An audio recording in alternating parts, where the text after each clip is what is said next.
Hi, I'm Blake Tucker, aka Dr. Inkwell, and I want you to drink more, I want you to drink well. Today I'm going to show you how to make the desert watermelon. It's a really unusual drink that combines watermelon with a little bit of salt, a little bit of smoke, and Chareau, which is an aloe liqueur.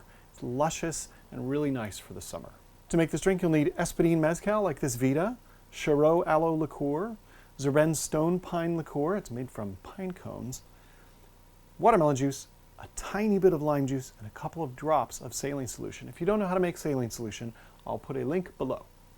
So most juice drinks are shaken drinks, but because of all the liquid in watermelon, this is much better as a stirred drink.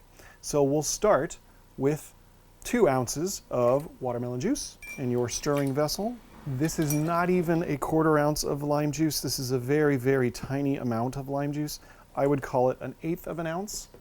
And then 2 drops is all you need of saline solution.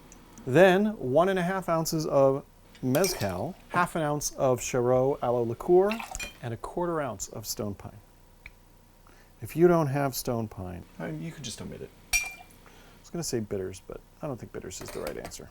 Now add some ice to your stirring vessel, and we will stir this.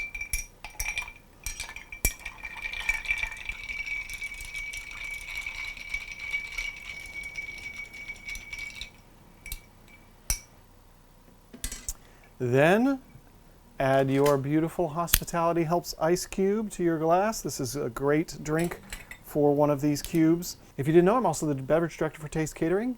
To promote Hospitality Helps, which provides meals to those in need during the pandemic, we've partnered with blindtigerice.com to create Hospitality Helps ice cubes. $10 gives you 5 cubes, and you support the cause.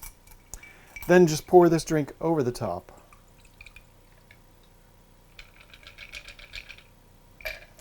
Gorgeous, gorgeous. Garnish just a little lime twist on top.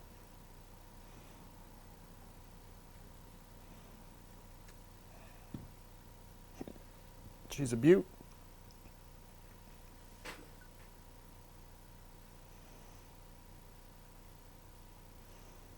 Here we go. I'll give that a taste.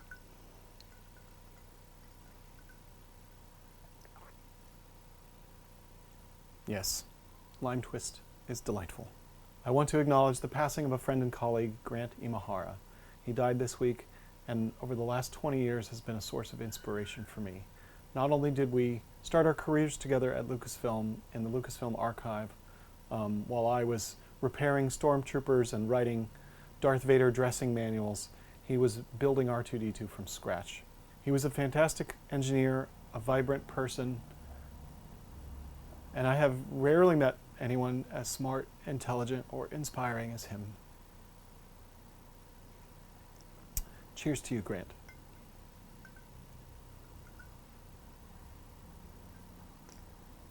Thanks for watching. See you next week.